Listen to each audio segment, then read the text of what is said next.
It's been several months now since our beloved Queen has died. All Canadians are finding it hard to go on. All Canadians, that is, except for our first guest, the Prince and his wife. We want privacy! We want privacy! Hey, thanks for having us on the show. It's so awesome to be here. It's great. Prince Harry probably thought he'd seen it all. Tabloid meltdowns, royal scandals, a paparazzi circus that never sleeps. But nothing could have prepared him for what South Park unleashed. This wasn't a cheeky jab or clever dig. It was a brutal, unfiltered takedown that didn't need to exaggerate. It just mirrored reality. And that's what made it sting.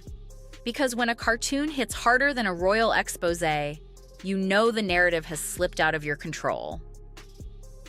What happens when satire stops being funny and starts being honest? It seriously is driving me crazy. I'm sick of hearing about them, but I can't get away from them. They're everywhere, in my face. Look, Kyle, we just kind of don't care about some dumb prince and his stupid wife. South Park, all new Wednesday at 10 on Comedy Central. The episode titled Jet Race for Spotlight didn't pull any punches. It kicked off with an over-the-top yet eerily familiar scene. Harry and Meghan arriving at a global climate summit in China by private jet. The setting? A conference on saving the planet. The entrance? A roaring gas guzzler that leaves behind a thick trail of hypocrisy. Cartoon Harry steps off grinning, hand in hand with Meghan, soaking in the limelight as environmental royalty. But within seconds, the tone flips. Neon signs of contradiction flash across the screen. You can almost hear the audience cringing. This wasn't just comedy for laughs. It was commentary without mercy. So let me start with you, sir. You've lived a life with the royal family, you've had everything handed to you, but you say your life has been hard, and now you've written all about it in your new book, Where?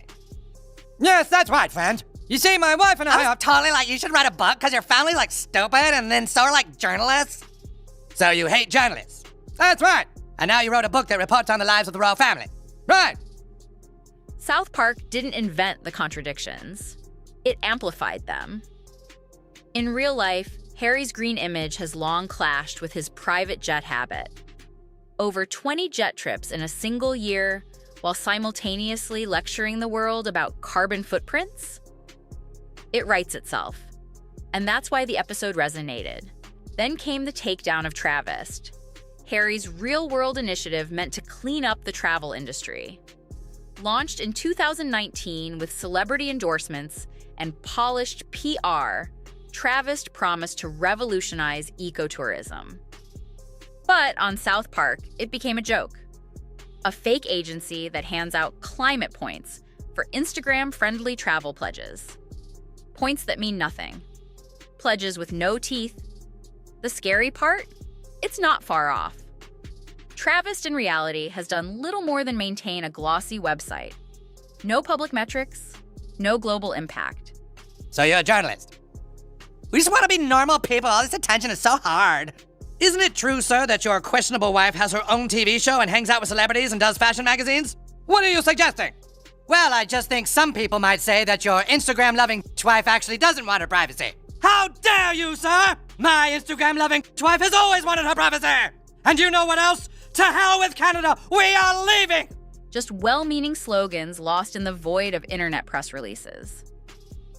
South Park didn't exaggerate. It translated corporate fluff into animation. The message was loud and clear.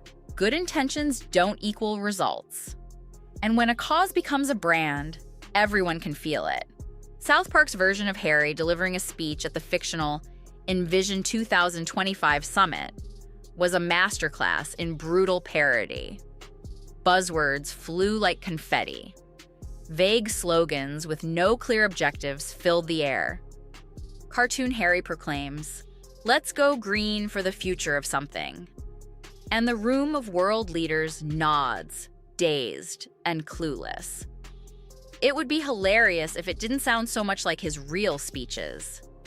In real life, Harry's addresses are often full of emotional appeals, broad calls for unity, and inspirational sound bites. Look at this town. There's just something about it.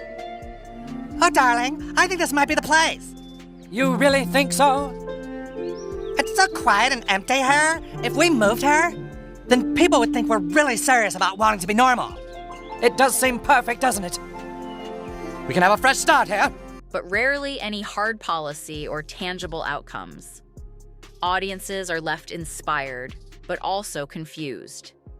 The satire exposed that truth with cartoonish precision. And people started asking, what is he actually doing, beyond speaking? The show's accuracy struck a nerve because it barely had to bend the truth. Even outlets that used to tread carefully around Harry and Meghan began raising eyebrows. The Guardian and the Times asked uncomfortable questions.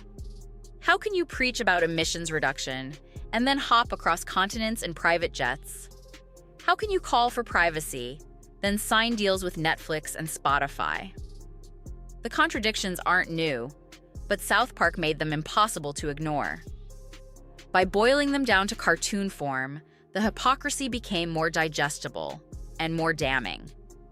It wasn't the press piling on this time. It was satire doing what satire does best, distilling complex criticisms into simple, unforgettable visuals. Meghan's appearance was short but lethal. I think everybody would cheer, let's get this guy out of the British monarchy. And I have always advocated there should be a way for, if actors or principals in this instance in the royal family, if they step out of line, there should be a route to easily strip them of their titles to help facilitate a healthy monarchy. She's shown handing Harry a clipboard titled Weekly Fame Goals. It's subtle. Blink and you'll miss it. But it might be the most devastating moment in the entire episode. The suggestion? Everything they do is part of a fame strategy. The tears, the interviews, the causes, all orchestrated for attention. And here's the thing. That theory isn't coming from conspiracy forums anymore. It's bubbling into mainstream conversations. People who once rooted for the Sussexes are growing skeptical. The quest for privacy looks more and more like a PR rebrand. The image of authenticity is cracking, and South Park just smashed it with one 3-second visual gag. What South Park illuminated wasn't a one-off contradiction. It was a pattern.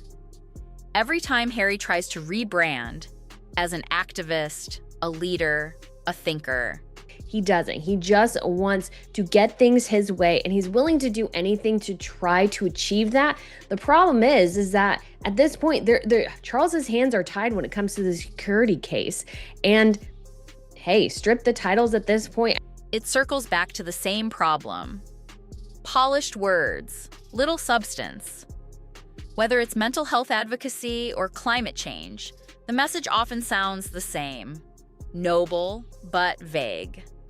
Envision 2025 was supposed to be his comeback moment, a new chapter. But it became a punchline. Not because the cause wasn't real, but because the messenger lacked credibility. And when credibility erodes, even the most heartfelt messages fall flat. South Park didn't attack Harry's ambition. It questioned the execution. The internet did what it does best. It turned the satire into a viral storm. Hashtags like #FameChaserHarry and #SouthParkSavage trended globally. Evil is not a word that I use lightly. But the more I think about the behavior of Prince Harry, and let's forget whether he's been influenced by his atrocious wife or not. Let's just park that for one moment. Clips of the episode dominated TikTok and Twitter. But what really stung wasn't the jokes. It was the recognition. People weren't laughing at fiction. They were laughing at how real it all felt. Memes comparing cartoon Harry to real headlines exploded. The hypocrisy became a shared joke and a collective sigh of exhaustion. Because when someone repeatedly asks for attention and repeatedly disappoints, fatigue sets in. The South Park episode wasn't the spark. It was the fuse finally catching flame. The silence from the royal family was deafening. No rebuttal, no statement, no comment. And honestly, they didn't need to say anything. After years of being targets of Harry and Meghan's public grievances, the monarchy watched as pop culture delivered the comeback. This wasn't traditional backlash. This was cultural reflection. South Park didn't slander Harry. Well, not if your husband gets his way, you stupid old has-been. You'll be Meghan Spencer before you know it. Here's the story from Richard Eden in the Mail on Sunday. Prince Harry sought advice from Princess Diana's brother about changing his family name to Spencer, the Mail on Sunday has learned. It simply connected the dots. And when satire delivers the criticism, it doesn't fade away with a press cycle. It lingers. It reshapes perception. It becomes the new lens through which people view the story. Prince Harry built his post-royal image on being different, honest, impactful. He said he wouldn't be silenced. But now people are starting to wonder, what is he actually saying? And does it still matter? South Park didn't destroy his image. It exposed its fragility. It spotlighted the gap between ambition and action, between message and lifestyle, between performance and purpose. And now, the world isn't clapping.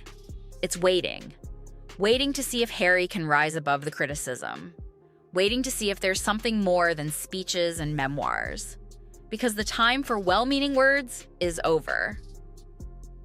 The next chapter has to be different, not in tone, in truth.